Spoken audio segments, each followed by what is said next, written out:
macronutrients just scientifically makes the most sense. And until it's like proven differently, this is the way that I will forever believe the best way to be to follow to get a wealth of knowledge in the nutrition realm. What I like to say is and talk about the WarriorBabe community is that tracking your macronutrients, fully doing it, protein, fats, and carbs is your North Star. But you gain so much knowledge from understanding what you are putting onto your plate when you solely focus on what foods are made up of. And in terms of gaining the physique and gaining the type of I specifically speak to building more muscle and changing your body composition and all of those things. And in order to get to that type of goal, you really have to hone in on looking at your nutrition for what it is. You're not going to be able to decrease body fat and to build more muscle tone just solely focusing on counting calories.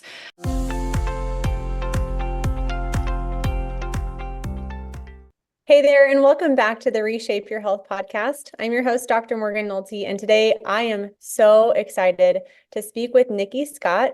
She has her Bachelor's of Science in Nursing, and she worked for 9 years in the healthcare field before starting WarriorBabe. You may have heard of it. She's a certified personal trainer and a podcast host of the Macro Hour. In 2015, Nikkiey embarked on her transformative fitness journey, quickly marking her territory in the bodybuilding world.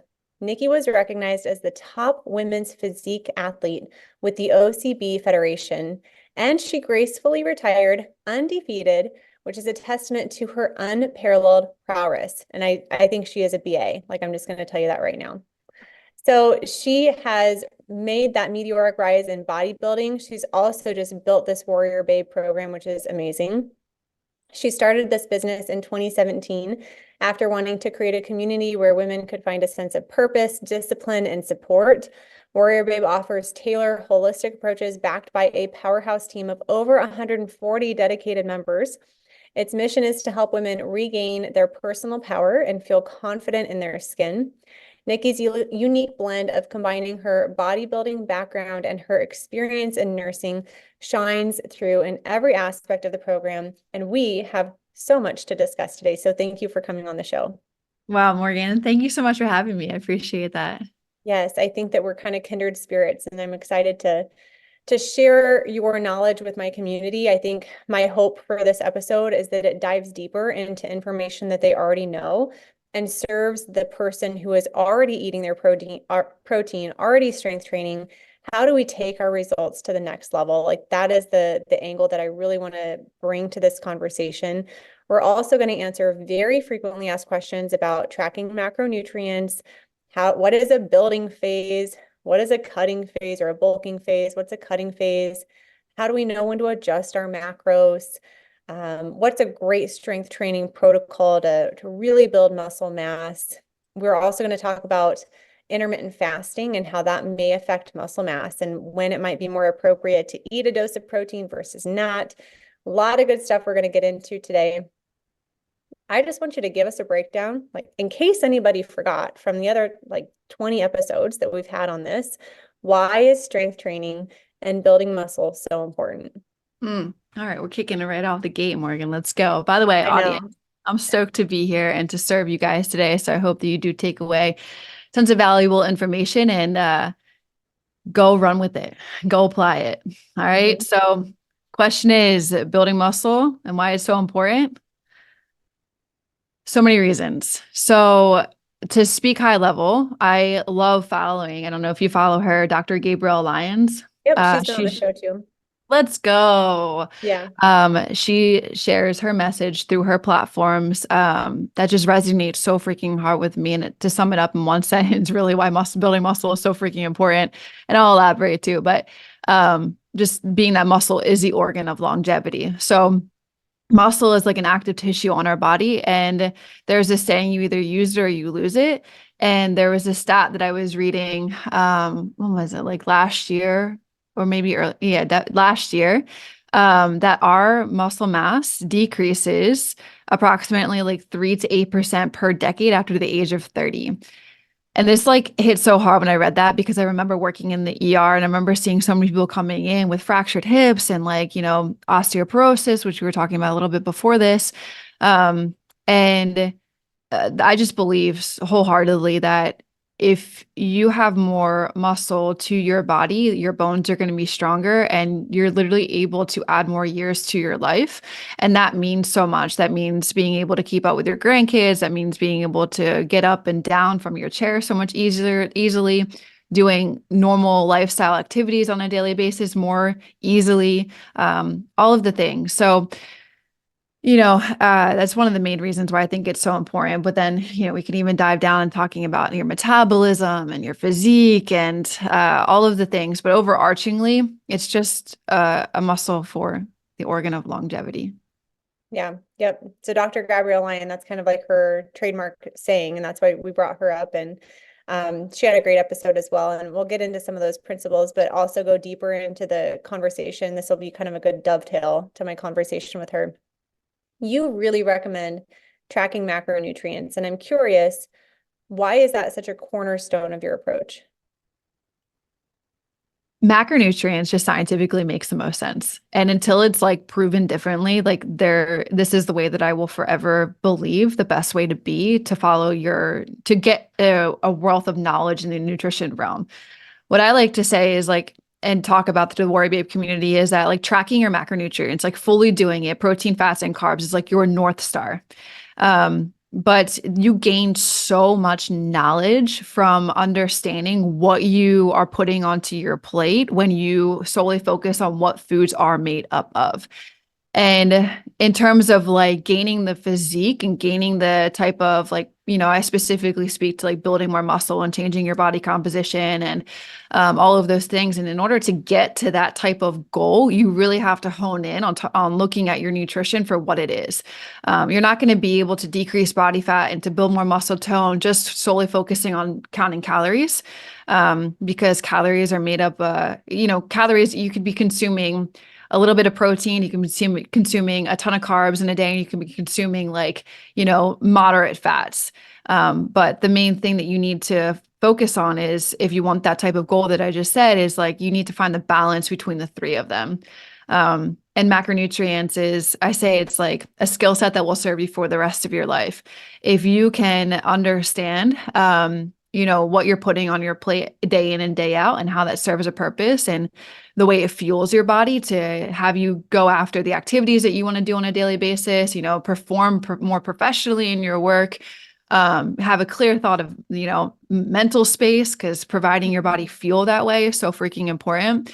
And then being able to, go work out and strength training and build the strong body that you want. You got to nail it down to eating what your body needs to fuel properly. Yeah, that's a beautiful explanation. Where do you typically recommend somebody start with macronutrients? I just want to leave it at that, because there's so many different avenues we could go down. So where does somebody start if they're like, all right, I'm buying in, I'm going to track my macros. Now what do I do? Yeah, totally. So what I just said, tracking your protein, fats, and carbs is your total North Star of what I would love to get everybody to ideally. However, I understand that the general, population is what is a macronutrient, right? Exactly. No idea what macronutrients are. I remember being at the dog park and this woman was like, what? Kind of looking at me like I had three different heads. And I was like, okay, let's take a step back here. So the way that I typically approach it, and I know our coaches approach it inside of WarriorBabe, is we meet the client where they're at. So say we're on an onboarding call face-to-face on Zoom, and we're just asking a bunch of questions on gathering an understanding of what this client is, where they're at exactly. And majority of the time, they have no idea what a protein, fat, and carbs are. They don't know what foods consist of that. So we're like, okay, let's understand that our North Star is this. In order to get to that North Star, the only thing that I want clients to focus on is just eating more protein. Mm-hmm.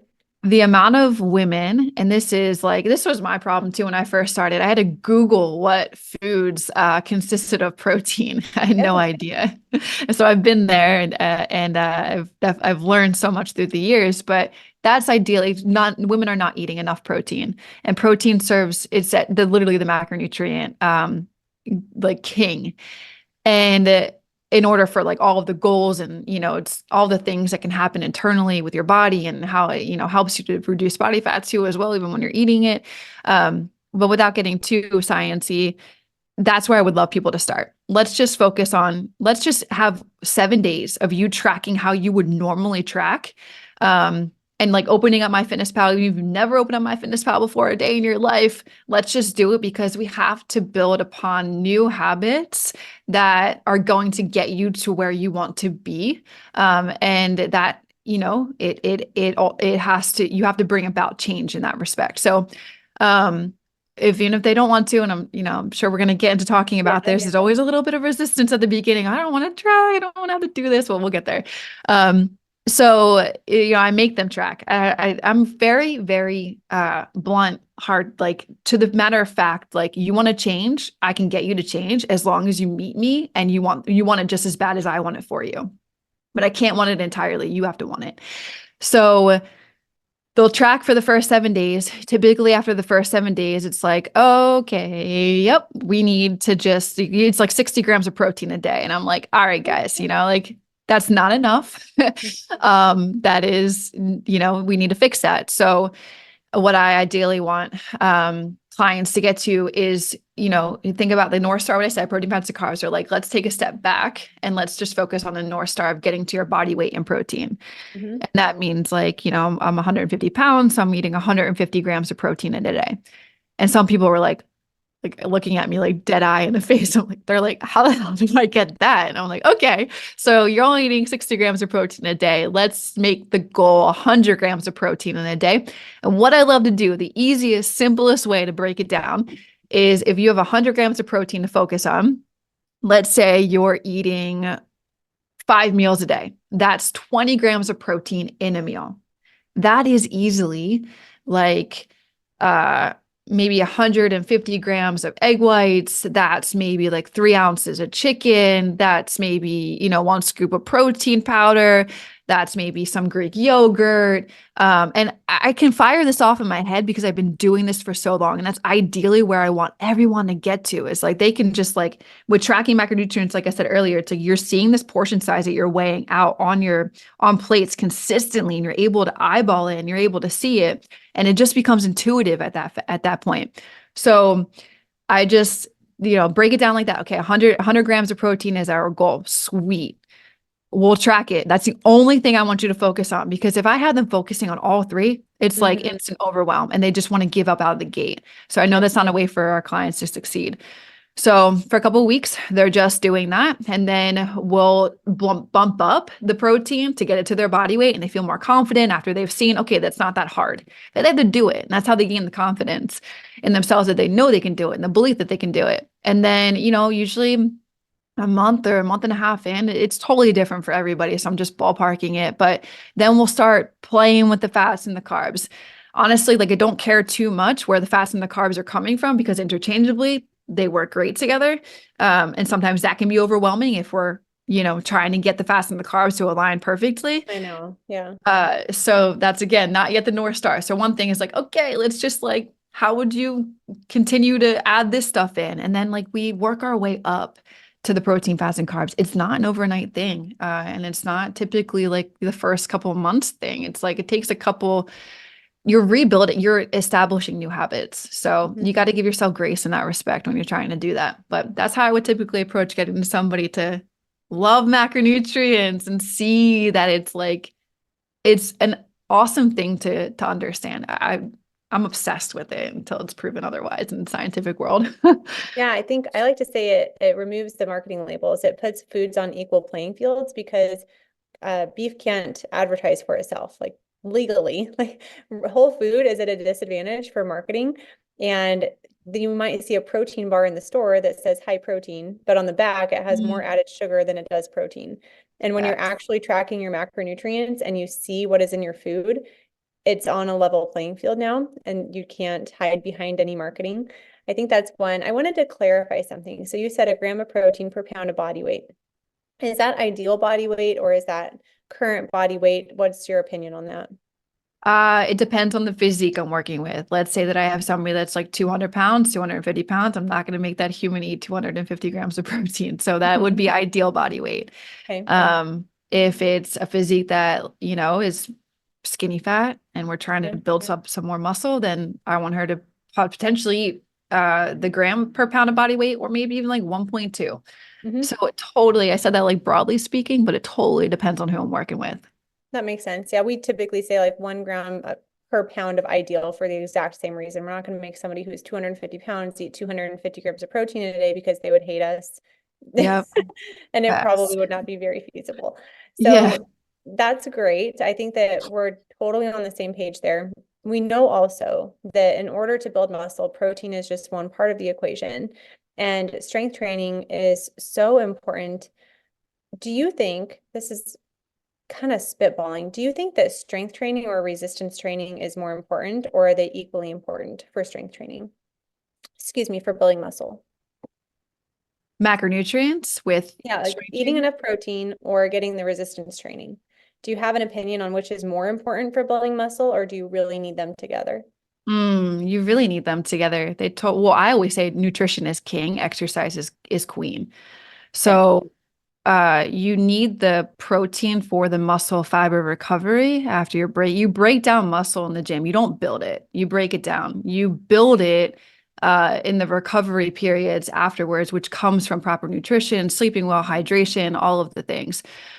So they coincide totally together. You need the progressive overload in order to put the resistance on the muscle, and then you need the protein to be able to repair and build it. I agree 100%. I'm kind of curious, when you have clients start out, what is Mhm. your recommended training schedule if their goal is to build muscle mass independent of weight loss, let's say? And Mhm. so we have their protein target. What recommendations do you have for their strength training program, or do you kind of table that until they get their nutrition dialed in? What's your approach on that? Yeah, totally depends on who I'm working with. So if somebody's never strength trained a day in their life before, or even the type of equipment they have, then I Mhm. may have to do some magic skills with like tempo work with bands and like tempo work with body weight until I'm like, yo, you got to get some dumbbells and you got to get some barbells because that's where the resistance is truly going to come from. But majority of the time, if I'm saying like, okay, we got the protein down, maybe they have an understanding that they know they need to get into weights, it's going to be progressive overload for me, no matter what. So I'll start with somebody, maybe a goal of focusing on some main compound lifts like shoulder press, squats, chest press, deadlifts, and then isolation work around that. But maybe I'll do um, some progressive overload, playing around with the weights out of the gate, playing around with the sets and reps, playing around with the time, playing around with the rest periods, um, and then changing them every few weeks to continue to create stimulus to the muscle, to keep challenging it. But North Star always with people I work with, regardless of trying to get it to more individualized, it's always going to be the progressive overload approach. Will you explain what that is, just in case somebody's listening? They're like, what in the world is progressive overload here? Yeah, totally. So it's the continued ability to create more essentially resistance on your muscles so that it gets challenged over time. And then you're doing it in different variations in different ways. So you're doing it by what I said, like you're trying to do it by rest periods, increasing or playing around with rest periods. You're doing it by different sets, reps, all of those things. You're doing it by tempo work is another great way. There's definitely different facets, but overarchingly, like in layman terms speaking, it's just the ability to um, stimulate your muscle to be able to grow, and you got to change it up every once in a while. But the thing is, before I say that, or in addition to me saying that, you got to do the boring work. So progressive overload is like doing the boring work on a weekly basis, right? So it's like a lot of women come to us and they're like, "Well, I'm so bored with my workouts. I want different workouts every 2 weeks." And I'm like, "It's not the that's not the case here." So it it's you have to keep doing the same exercises over and over and over again because it helps to promote the muscle growth. It helps to promote adaptation. It helps to, again, build more resistance. I feel like I'm just repeating myself there. But when when your muscles are subject to progressive overload, they undergo like microscopic damage. So they're breaking down the fiber to get a little bit more into the weeds of the science side of things. And that damage that you're doing to those muscle fibers will stimulate the body to repair and to strengthen those muscle fibers to gain more muscle mass. It is the overarching like North Star progressive overload. And Yeah. this gets the body to adapt, continually adapt. And I'll tell you what is not progressive overload, which is an applicable example to many people listening. I used to teach jazzercise, and we had jazzercisers using the same 5-pound dumbbells, 8-pound dumbbells for years, X. for years. And for those just listening, Nikki just hung her head like, oh no. That is not progressive overload. That is using the exact same weights, not going to get you the results that you want. And so I think that strength training is important. We typically, I recommend all major muscle groups at least twice a week at a moderate to high intensity, preferably high. And I typically do 3 to 5 sets, but I'm kind of curious, how would you optimize that program? Would you change anything about that? So you said two muscle groups two times, or the muscle groups 2 times a week? All major muscle groups 2 times a week at least. So working your glutes at least 2 times a week, your quads 2 times a week, your chest, your back, your arms 2 times a week. And so it could be a split routine where Monday I'm doing arms, Tuesday or like pushing, Tuesday I'm doing legs, Thursday I'm doing pulling, Friday I'm doing legs. Or if it's a total body routine, which is where I started, honestly, I did 2 days a week of total body, and then I would work all major muscle groups on those 2 days. And that's typically our recommendation. I was wondering how you change things or if you had any more nuanced information to add there. Yeah, I mean, I think it totally depends on the individual. Like a lot of these answers are dependent on the individual and who I'm working with. If time permits, like I would love split work. I would love kind of the bodybuilding style approach. And it depends on the goal, you know? It's like, Yeah. are we trying to get to like small little muscle groups to build them up? Then I would love to continue to do splits for isolation work, or what are we trying to build more mass? Like, then I would do like a little bit of the compound movement with progressive overload, maybe a little bit of powerlifting style. Are we looking to, accept it? That's, I don't want to use that word, but like maybe it's just like kind of weight loss and getting the human to move their body and do full body. Honestly, it just like I've gone, and I'll just be totally transparent. Like I've totally changed out my training techniques over the last couple of years just to learn what I like to enjoy the most. Because like I said earlier, nutrition is king. If I can nail down my nutrition and get that spot on, the way that I exercise, if I mean, it's always strength training for me. Yeah. Then if it's what I enjoy, it's like, do I love doing the splits? I loved it. I did it for a while in the bodybuilding world. Then I transitioned to full body because my legs weren't recovering as well from doing splits with legs, and I was doing them 2 times a week. And I was actually hospitalized for rhabdo. So it's like, Oh okay, my well, now I goodness. gotta tweak that. Yeah. Ugh, that's another Explain what story that is for because people are like, what's rhabdo if they're not in the oh, medical field? it's another that it's where your kidneys cannot filter out the lactic acid fast enough. And so basically I was waddling around like a penguin. My muscles they were consistently in the state of like being contracted. Um, that like walking, bending, sitting, like it just hurt. And I knew it because I've done it. That was probably like the third time I've been around though, unfortunately. And females, once you're in it, it happens more predominantly. And I wasn't hydrating enough, so I had to be hospitalized for it, and I had to get 7 liters of fluid, and I looked like a balloon. That was not Oh my fun. gosh. So at that No. point, I was like, I need to change up my training. And that's where I went full body. And then, recently I've been doing push pull legs. So it's like, it's what I play around with a lot of different things. I love that. And I want people to really understand that. Like, we are both experts in our field and we still play around with our workout. Like, there's still no perfect program for us either. And but we embrace that. We embrace that there's no perfect program. We embrace that we can have that structured flexibility with our lifestyle. And I think that's one thing that keeps it really sustainable for us is that structured flexibility. We give ourselves permission to mix it up. And speaking of mixing it up, I would love to talk a little bit more about the bulking and the cutting, because that's not something that we've talked about on this podcast. Can you explain a little bit more what is bulking and what is cutting and who is it appropriate for? Totally. Love this. I just Yeah. actually on the Macro Hour did a podcast on this. It was one of the most recent ones. It was episode in the 140s, low 140s.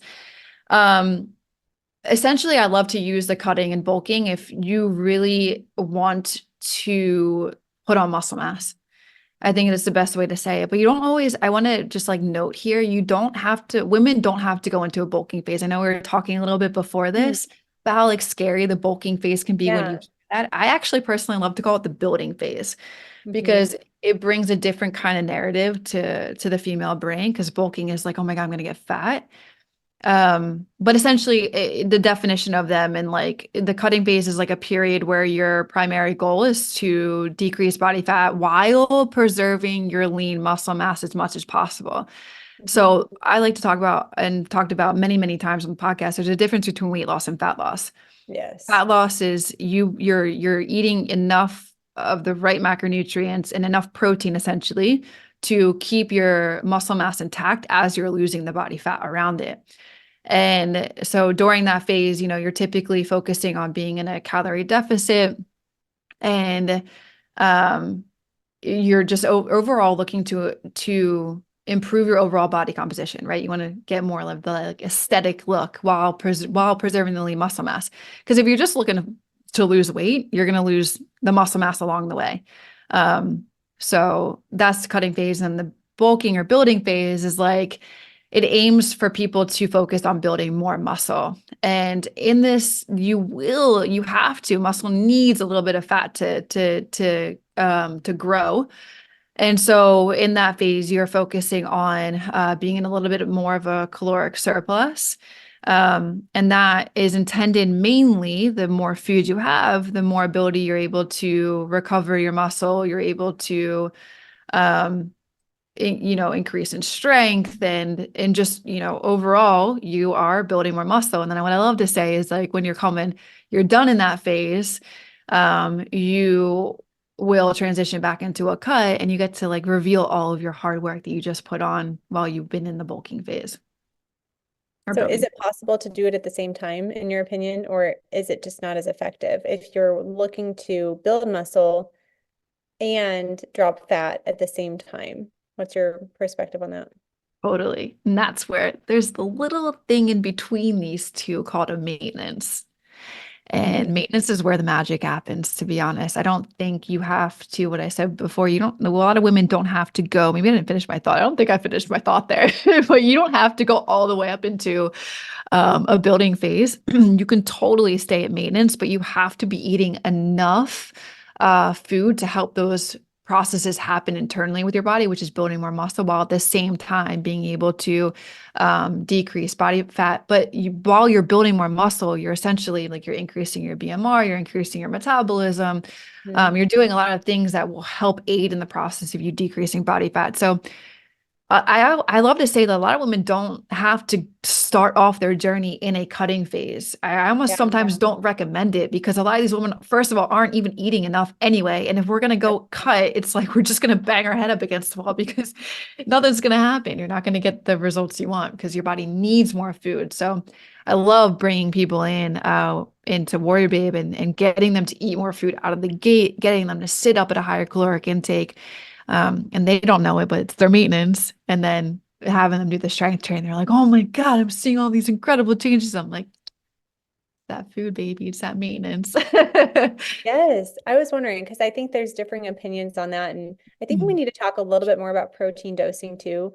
I think when we're talking and intermittent fasting and how all this works together, because I have a couple things. One of my big mistakes, I have two big mistakes when it comes to over the last few years with my nutrition and exercise programming. When you get into intermittent fasting, at least for me, there's this all or nothing mindset of like, I am not eating until 10 a.m. And then I would strength train in the morning and not eat until 10 a.m. And it was taking me days to recover. And I thought, I'm not that old. I should not be able, like I should be able to recover faster than this. And so one of the big mistakes that I was making was not fueling right after strength training. And I want to talk about the importance of that. And then the other big mistake that was underdosing. Even myself as a physical therapist, I was working mostly at a moderate intensity. And I would love your opinion about the benefits of moderate versus high intensity. And is moderate intensity ever beneficial for certain physique goals or anything like that? So let's start with the questions about intermittent fasting and strength training and how we work around that. So if someone's really wanting to intermittently fast and also wanting to strength train and build muscle, what's your recommendation there?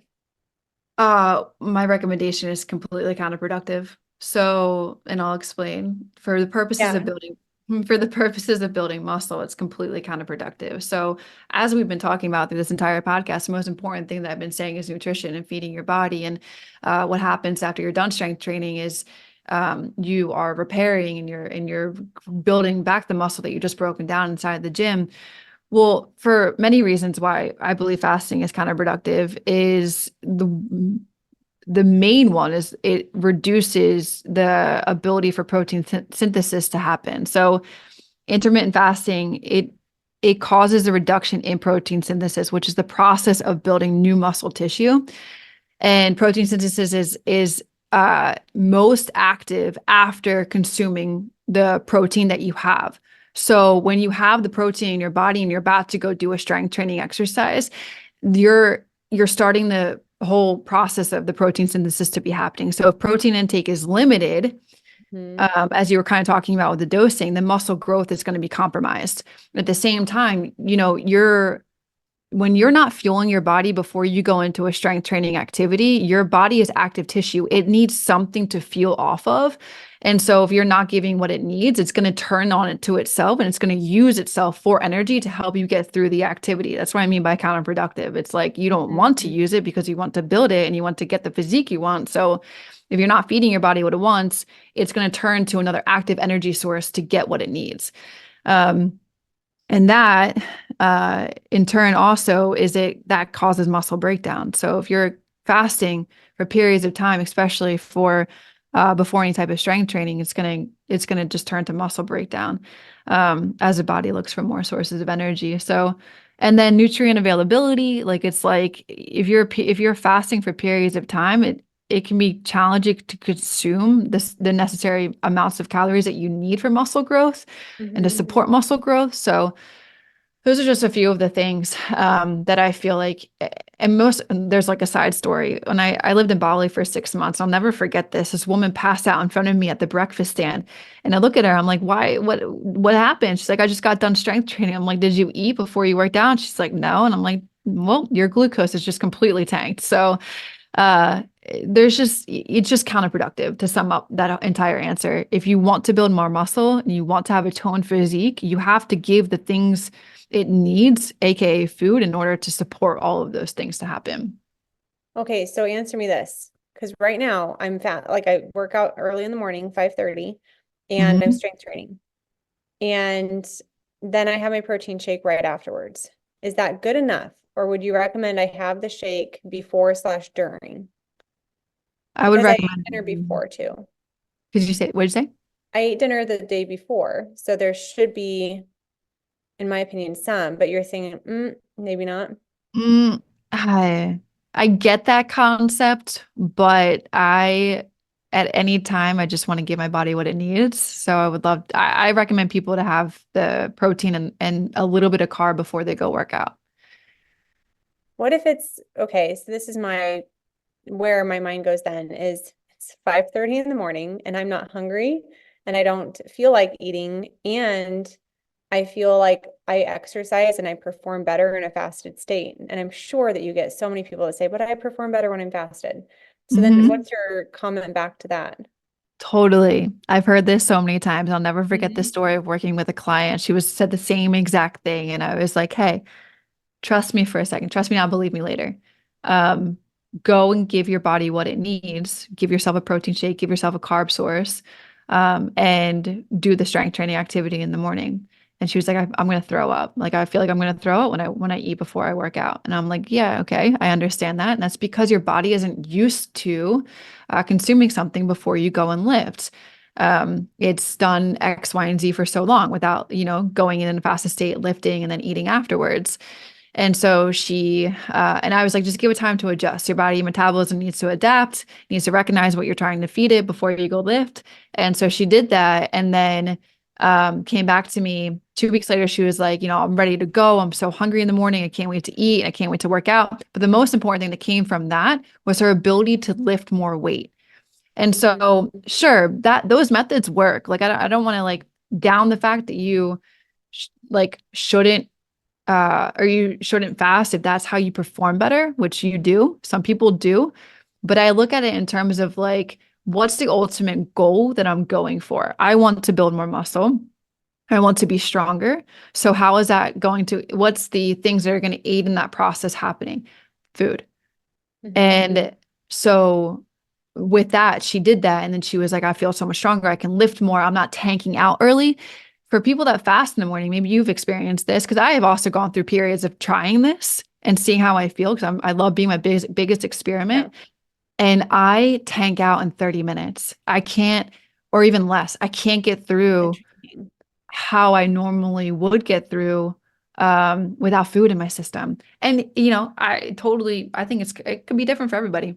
I think it's important to recognize that there's different goals, right? So we worked with a lot of people focusing on blood sugar and insulin resistance, and they need to get those numbers down quickly. And so a lot of times what we recommend doing is 2 to 3 meals a day, focusing on nutrient-dense foods. And then they reach those goals and they're like, what's next? And I think that's, in my opinion, you can either start at your approach, start at our approach, but ultimately, if you want to get into that muscle building phase, we have to be okay eating food. And that is such a mental roadblock for people, myself included, obviously, since I've been used to fasting more. And so you're suggesting about 30 grams, depending on how hard you work out, maybe before you work out, plus some protein. Then you refuel right after you work out too. Yep. Tell me what that meal is like. That one's the protein shake or banana, and that's usually about like 25 to 30 grams of protein. And then a banana is anywhere from like, it depends the weight of the banana, but it's anywhere from usually 25 to 32 as well, grams of carbs. And how long are you working out for? And you said you just do strength training. So how long is that workout? Typically 40, 45 minutes. Okay. And then do you not eat again until lunch and then dinner, or what's the rest of your day look like? Yeah, then I have around noon, I have my staple. At that time, it's not really a breakfast, but to me, it's a breakfast. Meals just, I don't really do breakfast, lunch, and dinner. Lunch is typically, or breakfast is typically the bagel and cream cheese and egg, a whole egg and egg whites. I've literally had that same meal for the last like 2 years. I'm somebody that's like boring all around, and I don't like to cook, Morgan, at all. So, and then the rest of the day is Greek yogurt with some granola and honey. And then typically dinner time is like Whole Foods. I live right across the street from, so they make the pre-meals. And I get chicken scallopini, some asparagus, and some mashed potatoes. And then I always end my day out with, and typically there's another meal in there. It's either cottage cheese and some fruit spread, or on the go. If I've already had if I've only had one protein shake in a day, I'll do a Condition 1 protein bar, which is so good. It's lemon poppy. It's like made from real food. So good. And then I always finish my night with dark chocolate, dark chocolate, always. 2, 3 pieces, 4 pieces, depending on where I can fit in my macros. And I think one thing I want to highlight is the simplicity and the repetitiveness. Like the repetitiveness, I think I'm saying that right, repetitiveness, something like that. That is so important. She's not mixing it up. She figures out what works for her and she does it. And she doesn't use the excuse like, oh, I don't like eating the same thing over and over and over again. Well, I bet she likes her physique, I bet she likes the simplicity. I bet she likes it, how she likes it, and she finds what works for her. And you keep it simple. And I wanted to know too, so how many doses, because I focus on doses of protein, like if we're thinking, 3-gram loosening threshold, because we work with mainly older adults. So I like to use the 3-gram versus like a 2.2 or 2.5. So about 30 grams of a high quality protein, if we're talking about our average client. How many doses are you getting a day? Like 3, 4? If you're doing 3 solid meals and a shake or a bar or cottage cheese, I'm just trying to follow along and figure out how many doses you're getting. Probably around 5. Okay. I have them in each different meal. So I eat 5 meals a day, and then I'm having protein each one of those meals. That's incredible to me. And I think that this is mind blowing. And the coolest thing, I had Deborah Atkinson on this podcast. Have you heard of her from Flipping 50? No. She's great. She's really great. And she is jacked as well. And she brought up something that was so cool. She's like, well, your current strategies get you to where you are, Mm, but you might need a new strategy to get you where you want to go. And so I think that I love learning these strategies and challenging myself because I am so big on blood sugar management, and eating less often is going to be inherently better for blood sugar. However, my blood sugars are amazing, and the foods that you're eating also make a difference for blood sugar, and building muscle mass in general is so good for blood sugar long term. amen. Yeah. Yeah. So I think it's just different on where I'm at in optimizing, and we have to get into the mindset side of things. I know we're running short on time. I don't know how much time you have. No, you got me. You're good. You got me for Okay, like another 15 minutes. perfect. So you can hear in my voice, like, oh my gosh, I'm going to go from like not eating before I work out to eating before I work out, and maybe eating after I work out, and then eating another time of the day. Like if that's 1, 2, lunch, dinner's 3, 4, and then maybe, another high protein snack or something in there. What are the biggest mindset blocks that you encounter? Because for me, I'm just like everybody else. And it's like, if I eat that much, I'll just gain weight. What Mm. happens?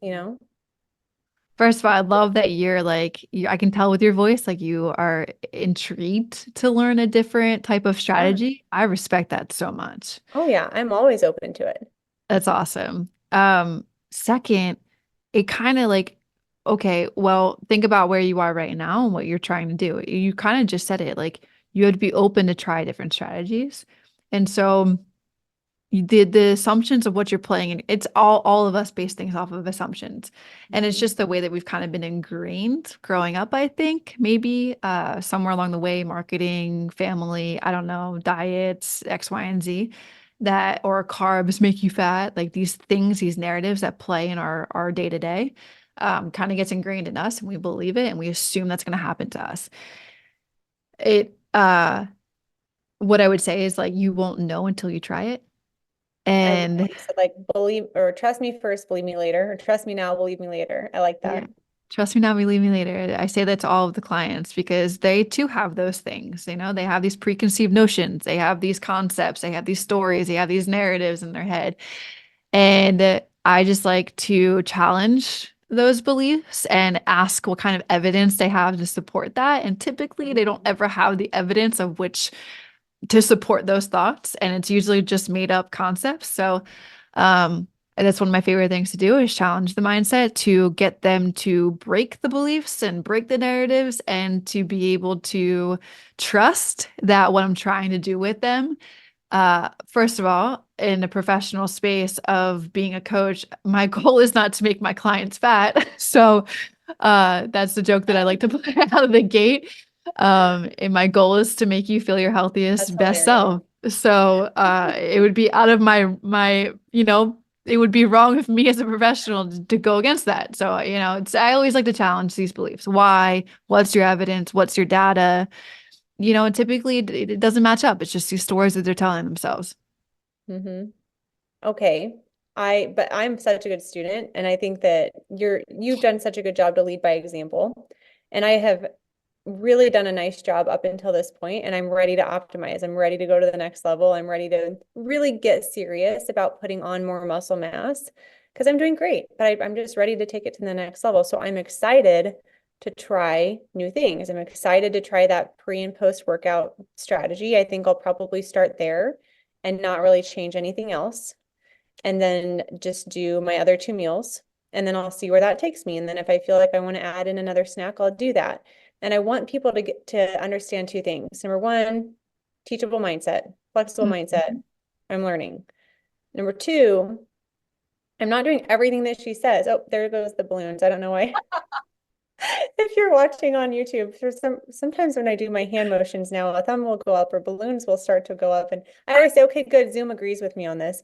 Number two, is we have to have that growth mindset. We have to have that curious mindset, not an all or nothing mindset. I'm picking one thing that she said today, and that is what I'm going to take from this conversation and apply to my life. And I hope that other people are doing the same. But before we hop off, I have to dig into your mindset a little bit more about consistency with tracking because we teach macros in our program. And I have a little bit more of a sensitive approach to it for a couple reasons. The first are people with eating disorders and a history of an eating disorder. And so when they come in, they have that history of being super obsessive and it not being psychologically very healthy for them. So what is your approach to macros tracking in that scenario? Yeah. So what I always joke around with our team is like, we're not just personal trainers. We're like somewhat of a little bit of a therapist and helping, helping women in different scopes of what is still applicable to us as personal trainers as best as we can. But I wouldn't even go down like how I said earlier, like North Star is this. Mm-hmm. First want to dig into understanding those stories and narratives and where they come from and how I can support that human at where she's at before I enter in. And may not ever even enter into that world with that human. I may Yeah. just do portion sizes. I may just have her focus on the protein and then the other things kind of fall together. We work on intuitive eating kind of out of the gate. Mm-hmm. There's definitely phases of which I would navigate certain situations. So that would be the one for that one for sure. Okay. And then I wanted to get that one off of our chest because I think some people listening definitely have that going on and Totally. that resistance to tracking. And we just wanted to say, like, we see you, we understand you. This is not a cookie cutter approach. The other thing is discipline and accountability. That is, I'm so disciplined about what I want to be disciplined about. And for some reason, I just have this mindset block around tracking.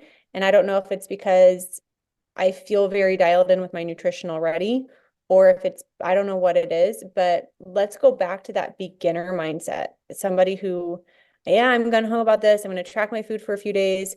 And then, oh, it's too cumbersome, or it takes too much time, or like those types of beginner mindsets. How do you address those? I always try and understand what the human's why is. Why do they want to do said goal? And it's always typically very superficial. It's like, I want to lose weight. I want to feel better in a bikini. And I'm like, okay, let's get a little bit deeper. Tell me really like, why? And it's usually like, oh, I want to be a role model for my kids. I want to be more intimate with my partner. And so I always will attach, I will always remember that. And then I know that in order for the human to get to said goal of building more muscle and getting to said physique that they want or to get to the deeper reason why I feel more confident in their skin, like I will hold them to that vision no matter what. But I will along the way at the beginning, like kind of what I said earlier, ask them, okay, this is who they want to become, right? Who they want to become, and how is that person showing up, and what is that person doing? So kind of out of the gate, getting them to think if they can in that mindset of what is that person doing? How are they showing up? What are they eating? What are they doing on a daily basis? Are they, they're eating right, they're tracking their macros, they're getting to the workout, they're having the results they want. Okay, so right now we got to start acting like that person and we got to bring it into present day. And I, macronutrients is a part of getting to that said goal. So wherever they're at, I meet them where they're at and I try and bring them along the way to that said goal by, okay, we're starting here with macros and then a couple months in, we're going to add this here. Mhm. But out of the gate, I mean, we mentioned a little bit earlier, we talked about it before jumping onto the podcast. I always get the excuses of like macronutrients is time consuming. Macronutrients takes too, it's tedious and I don't have to do it for the rest of my life. And I'm like, dude, you don't have to do it for the rest of your life. But right now, right here, right, you want to get to this goal, it's a skill set. I don't look at it as another diet. I don't look at it as another like trend. I look at it as like it's science. And in order to get you to where you want to be and who you want to be in the long term of like intuitively eating, feeling more confident with food, macronutrients is a skill you got to understand. It is. Yeah, it's knowledge, but knowledge means nothing unless it is applied consistently. So I think like knowledge with acts, like action compliant, like combined with discipline is what leads to success. You can't have success with improper knowledge, and you can't have success with no action. You need both of them, and you need consistency, because I think success is just little disciplines compounded over time.